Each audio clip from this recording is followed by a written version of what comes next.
दोस्तों बहुत समय पहले की बात है। किसी गांव में शंकर नाम का एक बूढ़ा व्यक्ति रहता था। उसकी उम्र 80 साल से ऊपर ही रही होगी, पर वो 40 साल के व्यक्ति से भी स्वस्थ लगता था। लोग बार बार उससे उसकी सेहत का रहस्य जानना चाहते, पर वो कभी कुछ नहीं बोलता था। एक दिन राजा को भी उसके बारे में पता चला और वो भी उसकी सेहत का रहस्य जानने के लिए उत्सुक हो गए। राजा ने अपने गुप्तचरों से शंकर पर नज़र रखने को कहा। गुप्तचर भेष बदलकर उस पर नज़र रखने लगे। अगले दिन उन्होंने देखा कि शंकर भोर में उठकर कहीं जा रहा है। गुप्तचर भी उसके पीछे लग गए।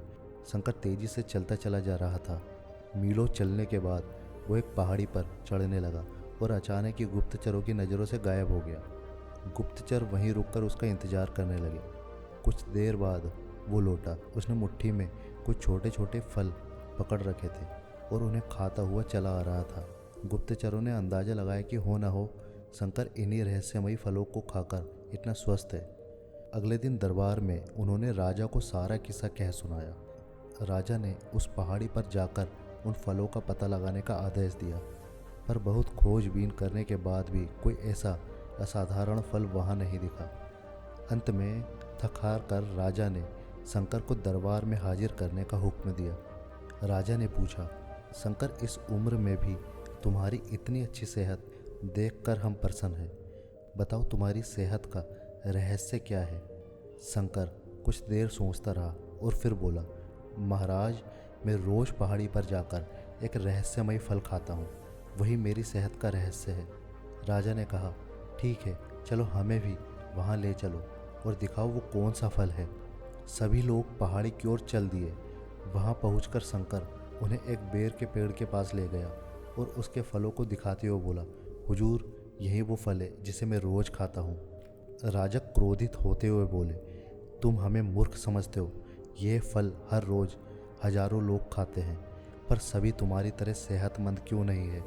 शंकर विनम्रता से बोला, महाराज, हर रोज़ हजारों लोग जो फल खाते हैं वो बेर का फल होता है, पर मैं जो फल खाता हूँ वो सिर्फ बेर का फल नहीं होता, वो मेरी मेहनत का फल होता है। इसे खाने के लिए मैं रोज़ 10 मील पैदल चलता हूँ, जिससे मेरे शरीर की अच्छी वर्जिश हो जाती है और सुबह की स्वच्छ हवा मेरे लिए जड़ी बूटियों का काम करती है।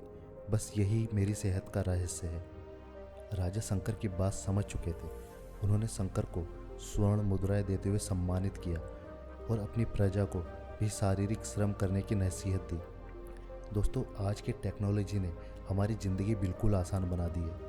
पहले हमें छोटे बड़े सभी कामों के लिए घर से निकलना ही पड़ता था, पर आज हम इंटरनेट के माध्यम से घर बैठे बैठे ही सारे काम कर लेते हैं। ऐसे में जो थोड़ा बहुत फिजिकली एक्टिविटी के मौके होते थे वो भी खत्म होते जा रहे हैं और इसका असर हमारी सेहत पर भी साफ देखा जा सकता है। दोस्तों, WHO के मुताबिक आज दुनिया में 20 साल से ऊपर के 35% लोग ओवरवेट है और 11% लोग बुरी तरह से मोटापे में है। ऐसे में ज़रूरी हो जाता है कि हम अपनी सेहत का ध्यान रखें और रोज़मर्रा के जीवन में शारीरिक श्रम को महत्व दें। दोस्तों, यदि हमारा कंटेंट आपको पसंद आता है और यह आपकी ज़िंदगी में थोड़ा भी वैल्यू क्रिएट करता है, तो चैनल को सपोर्ट करने के लिए लाइक और सब्सक्राइब करना ना भूलें। धन्यवाद दोस्तों।